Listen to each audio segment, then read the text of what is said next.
ನೀವು ಏನು ಮಾಡಿದ್ರೂ ಕೂಡ ನಿಮ್ಮ ಚಾನಲಲ್ಲಿ ಸಬ್ಸ್ಕ್ರೈಬರ್ಸು ವ್ಯೂಸು ಬರ್ತಾ ಇಲ್ಲ ಅಂತಂದರೆ ಇವಾಗ ನಾನು ನಿಮಗೆ ಒಂದು ಟ್ರಿಕ್ಕನ್ನು ತೋರಿಸ್ತೀನಿ. ಆ ಒಂದು ಟ್ರಿಕ್ಕನ್ನು ಟ್ರೈ ಮಾಡಿ ನಿಮ್ಮ ಒಂದು ಚಾನಲ್ ಬೇಗ ಗ್ರೋ ಆಗುತ್ತೆ. ಸೊ ಇದು ಕಂಪ್ಲೀಟ್ಲಿ ಯೂಟ್ಯೂಬ್ ಅವರೇ ಸಜೆಸ್ಟ್ ಮಾಡುವಂಥದ್ದು. ಇದನ್ನು ನೀವು ಮಿಸ್ ಮಾಡೋಕ್ಕೋಗಬೇಡಿ. ತುಂಬ ಜನಕ್ಕೆ ಇದು ಹೆಲ್ಪ್ ಆಗುತ್ತೆ ಈ ಒಂದು ವಿಡಿಯೋ ಪೂರ್ತಿ ನೋಡಿ. ಸೊ ವಿಡಿಯೋನ ಶುರು ಮಾಡೋಣ ಗೈಸ್. ಶುರು ಮಾಡೋದಕ್ಕಿಂತ ಮುಂಚೆ ನೀವೇನಾದ್ರು ಫಸ್ಟ್ ನಮ್ಮ ಒಂದು ಯೂಟ್ಯೂಬ್ ಚಾನಲ್ ನೋಡ್ತಾ ಇದ್ದೀರಾ ಅಂತಂದರೆ ಸಬ್ಸ್ಕ್ರೈಬ್ ಮಾಡದೆ ನೋಡ್ತಾ ಇರೋರು ಸಬ್ಸ್ಕ್ರೈಬ್ ಮಾಡ್ಕೊಳ್ಳಿ. ಸೊ ಬನ್ನಿ ಇವತ್ತಿನ ವಿಡಿಯೋನ ಶುರು ಮಾಡೋಣ. ನೋಡಿ ಗೈಸ್, ಸೊ ಮೊದಲನೇದಾಗಿ ನಮ್ಮ ಒಂದು ಚಾನಲ್ಗೆ ಒಳ್ಳೆ ವ್ಯೂಸು ಒಳ್ಳೆ ಸಬ್ಸ್ಕ್ರೈಬರ್ಸು ಬರಬೇಕು ಅಂತಂದರೆ ಮುಖ್ಯವಾಗಿ ನಾವು ನಮ್ಮ ಚಾನಲಲ್ಲಿ ಯಾವ ಥರ ವೀಡಿಯೋಸ್ಗಳನ್ನ ಮಾಡಬೇಕು ಅನ್ನೋದು ನಮಗೆ ಗೊತ್ತಿರಬೇಕು. ಸೊ ಇದು ನಮಗೆ ಸಡನ್ಲಿ ಐಡಿಯಾ ಬರಲ್ಲ, ಯಾವ್ದು ಮಾಡಬೇಕು ಯಾವ್ದು ಬಿಡಬೇಕು ಅನ್ನೋದು ಗೊತ್ತಾಗಲ್ಲ. ಅದಕ್ಕೋಸ್ಕರ ಯೂಟ್ಯೂಬ್ ಅವರೇ ಒಂದು ಆಪ್ಷನ್ ಕೊಟ್ಟಿರ್ತಾರೆ. ಅದರಿಂದ ನೀವು ಯಾವ ವೀಡಿಯೋ ಮಾಡಬೇಕು, ಯಾವ ವೀಡಿಯೋ ಮಾಡಿದ್ರೆ ನಿಮ್ಮ ವೀಡಿಯೋ ವೈರಲ್ ಆಗುತ್ತೆ ಅನ್ನೋದೆಲ್ಲ ನಿಮಗೆ ಗೊತ್ತಾಗುತ್ತೆ.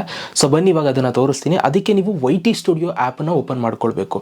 ಆಲ್ಮೋಸ್ಟ್ ಎಲ್ಲರೂ ಕೂಡ YT ಸ್ಟುಡಿಯೋ ಆ್ಯಪ್ ಯೂಸ್ ಮಾಡ್ತಾ ಇದ್ದೀರಾ ಅಂತ ಅಂದ್ಕೊಳ್ತೀನಿ. ಸೊ YT ಸ್ಟುಡಿಯೋ ಆ್ಯಪನ್ನು ಓಪನ್ ಮಾಡ್ಕೊಳ್ಳಿ. ಇದನ್ನು ಓಪನ್ ಮಾಡಿದಾಗ ನಿಮಗೆ ಈ ಥರ ಬರುತ್ತೆ. ಇಲ್ಲಿ ಕೆಳಗಡೆ ಅನಾಲಿಟಿಕ್ಸ್ ಅಂತ ಒಂದು ಆಪ್ಷನ್ ಇದೆ ನೋಡಿ, ಅಲ್ಲಿ ಜಸ್ಟ್ ಕ್ಲಿಕ್ ಮಾಡಿ. ಅಲ್ಲಿ ಕ್ಲಿಕ್ ಮಾಡಿದಾಗ ಅಲ್ಲಿ ನಿಮಗೆ ಮೇಲ್ಗಡೆ over view, content, audience, revenue ಇದೆಲ್ಲ ಬರುತ್ತೆ. ಅಲ್ಲಿ ನೀವು ಲಾಸ್ಟ್ ಆಪ್ಷನ್ ಟ್ರೆಂಡ್ಸ್ ಅಂತ ಇದೆ ನೋಡಿ, ಅಲ್ಲಿ ಕ್ಲಿಕ್ ಮಾಡಿ. ಓಕೆ, ಇಲ್ಲಿ ಕ್ಲಿಕ್ ಮಾಡಿದಾಗ ಸೊ ನಿಮಗಿಲ್ಲಿ ಒಂದು ಎಕ್ಸ್ಪ್ಲೋರ್ ಟಾಪಿಕ್ಸ್ ಅಂತ ಬರುತ್ತೆ. ಅದರ ಕೆಳಗಡೆ ಟಾಪ್ ಸರ್ಚಸ್ ಅಂತ ಬರುತ್ತೆ. ಸೊ ಈ ಟಾಪ್ ಸರ್ಚಸ್ ಪಕ್ಕ ಹಿಂಗೊಂದು ಸಿಂಬಲ್ ಇದೆ ನೋಡಿ, ಆ ಸಿಂಬಲ್ ಮೇಲೆ ಕ್ಲಿಕ್ ಮಾಡಿ. ಇಲ್ಲಿ ಕ್ಲಿಕ್ನ ಮಾಡಿದಾಗ ಇಲ್ಲಿ ನಿಮಗೆ ಒಂದಷ್ಟು ಟೈಟಲ್ಸ್ಗಳು ಸಿಗ್ತವೆ ನೋಡಿ. ಇಲ್ಲಿ nothing phone 3 review Kannada, nothing phone 2 unboxing Kannada, nothing phone 3A Pro hidden features Kannada, upcoming smartphones Kannada, WhatsApp new features Kannada. ನೋಡಿ ಇಲ್ಲಿ ನನಗೆ ಈ ಥರ ಟೈಟಲ್ ತೋರಿಸ್ತಾ ಇದೆ. ನಿಮ್ಮ ಚಾನಲ್ ನೀವು ಯಾವ ಕ್ಯಾಟಗರಿ ಮಾಡ್ತಾ ಇರ್ತೀರೋ ಆ ಕ್ಯಾಟಗರಿ ರಿಲೇಟೆಡ್ ಆಗಿ ಇಲ್ಲಿ ನಿಮಗೆ ಟೈಟಲ್ಸ್ಗಳು ನಿಮಗೆ ತೋರಿಸ್ತಾ ಇರ್ತವೆ. ಈಗ ಎಕ್ಸಾಂಪಲ್ ನೀವು ಕುಕ್ಕಿಂಗ್ ರಿಲೇಟೆಡ್ ಮಾಡ್ತಾ ಇದ್ರೆ ಕುಕ್ಕಿಂಗ್ ರಿಲೇಟೆಡ್ ಟಾಪ್ ಸರ್ಚಸ್ ನಿಮಗೆ ಇಲ್ಲಿ ತೋರಿಸ್ತಾ ಇರುತ್ತೆ.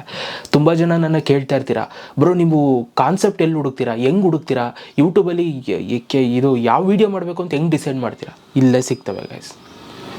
ಇಲ್ಲಿ ಬನ್ನಿ, ಇಲ್ಲಿ ನೋಡಿ, ಈ ಕಾನ್ಸೆಪ್ಟ್ ಮೇಲೆ ವೀಡಿಯೋ ಮಾಡಿ. ಯಾಕೆ ಈ ಕಾನ್ಸೆಪ್ಟ್ ಮೇಲೆ ವೀಡಿಯೋ ಮಾಡಬೇಕು ಅಂತಂದರೆ ಯೂಟ್ಯೂಬ್ ಅವರೇ ಇದನ್ನು ಸಜೆಸ್ಟ್ ಮಾಡ್ತಾ ಇದ್ದಾರೆ. ಸೊ ಇದು ಟಾಪ್ ಸರ್ಚಸ್ ಆಗ್ತಾಯಿದೆ ಅಂತ, ಅಂದರೆ ಜಾಸ್ತಿ ಸರ್ಚ್ ಮಾಡ್ತಾ ಇದ್ದಾರೆ ಜನಗಳು ಅಂತ, ಆಯಿತಾ? ಸೊ ನೀವು ಈ ಕಾನ್ಸೆಪ್ಟ್ ಮೇಲೆ ವೀಡಿಯೋ ಮಾಡಿದಾಗ ಖಂಡಿತವಾಗ್ಲೂ ವ್ಯೂಸ್ ಬರುತ್ತೆ, ಖಂಡಿತವಾಗ್ಲೂ ಸಬ್ಸ್ಕ್ರೈಬರ್ಸ್ ಬರ್ತಾರೆ. ಇದೊಂದು ಬೆಸ್ಟ್ ರೀತಿ, ಆಯಿತಾ? ಸೊ ನಿಮಗೆ ಇದರಿಂದ ಒಂದು ಯಾವ ವೀಡಿಯೋ ಮಾಡಬೇಕು ಅಂತಲೂ ಐಡಿಯಾ ಸಿಕ್ತು, ನಿಮ್ಮ ಚಾನಲ್ನ ಗ್ರೋ ಮಾಡ್ಕೊಳ್ಳೋದಕ್ಕೂ ಕೂಡ ಐಡಿಯಾ ಸಿಕ್ತು.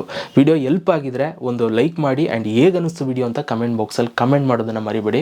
ತುಂಬ ಜನ ವೀಡಿಯೋಸ್ ನೋಡ್ತಾ ಇದ್ದೀರಾ ಬಟ್ ಸಬ್ಸ್ಕ್ರೈಬ್ ಮಾಡದೆ ನೋಡ್ತಾ ಇದ್ದೀರಾ. ಆದಷ್ಟು ಎಲ್ಲರೂ ಕೂಡ ಸಬ್ಸ್ಕ್ರೈಬ್ ಮಾಡ್ಕೊಳ್ಳಿ. ಪ್ರತಿದಿನ ಒಳ್ಳೊಳ್ಳೆ ವೀಡಿಯೋಸ್ ಆಗ್ತಾ ಇರ್ತೀನಿ, ಮಿಸ್ ಮಾಡ್ಕೊಬೇಡಿ ಗೈಸ್. So thank you. ಸಿಗೋಣ ನೆಕ್ಸ್ಟ್ ವಿಡಿಯೋದಲ್ಲಿ. ಅಲ್ಲಿ ತನಕ ಲವ್ ಯು ಆಲ್.